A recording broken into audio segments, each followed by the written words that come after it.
منانے کا نہیں ہے بلکہ دوسروں کے ساتھ خوشیاں شیئر کرنے کا اور دوسروں کو اپنی خوشیوں میں شامل کرنے کا۔ تو آج کے دن جہاں ہم خوشیاں منا رہے ہیں تو ہماری کوشش یہ ہونی چاہیے کہ ہمارے محلے میں، ہمارے پڑوس میں اور ہمارے متعلقین میں یا جہاں جہاں بھی کوئی غریب ہے، محتاج ہے، فقیر ہے، اسے بھی ہم اپنی خوشیوں میں شامل کریں، اس کا بھی تعاون کریں تاکہ اس کے بچوں کی خوشیاں مکمل ہو سکیں، اس کی خوشیاں مکمل ہو سکیں۔ ایسا نہیں ہے کہ جو محتاج ہو ہاتھوں اور پیروں سے، جو بیوہ ہو، جو یتیم ہو، اسی کا تعاون کرے، نہیں۔ اگر کوئی ہٹا کٹا ہے، کھاتا کماتا بھی ہے لیکن اتنا بیچارہ کماتا ہے کہ اس کے گھر کا خرچ مشکل سے چل رہا ہے، محتاج ہے، تو اس کا بھی ہم تعاون کریں۔ لیکن اس موقع پر ایک مسئلہ میں بتا دینا چاہتا ہوں، بڑا اہم مسئلہ، اس کے بعد بات ختم کر رہا ہوں، موبائل میرے ہاتھ میں ہے، وقت دیکھ رہا ہوں، کہ محتاجوں کی مدد کرنا، فقیروں کا تعاون کرنا یقیناً بہت بڑے خیر کا کام ہے، لیکن جو پیشہ ور بھکاری ہیں، جنہوں نے بزنس بنا لیا ہے بھیک مانگنے کو، جنہیں ہم منگتا کہتے ہیں، یا جو اکٹھا کرتے پھرتے ہیں اور کمائی کا دھندا بنا لیا ہے، تو ایسے محتاج فقیروں کو دینا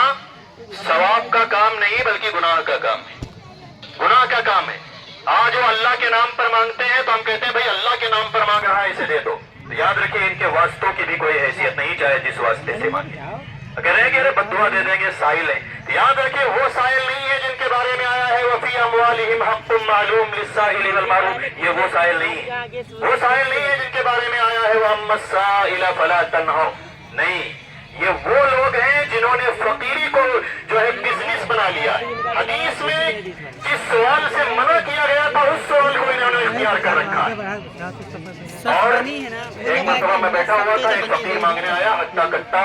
اور بہت ساری جھولیاں لے رکھی تھی، اس نے آٹا بھر رکھا ہے، کسی میں چاول بھر رکھے ہیں۔ میں نے کہا بھائی ہٹے کٹے ہو، اس فقیری کو اور بھیک مانگنے کو بزنس بنا لیا ہے، تمہیں شرم نہیں آتی؟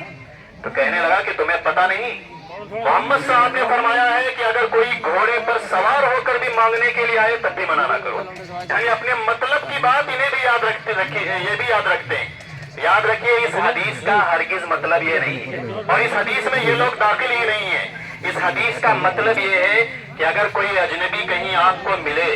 اور آپ سے کسی چیز کا سوال کرے اور آپ کو لگے کہ یہ مستحق ہے تو اس کی ظاہری حالت پر غور نہ کرو، کیونکہ ہو سکتا ہے وہ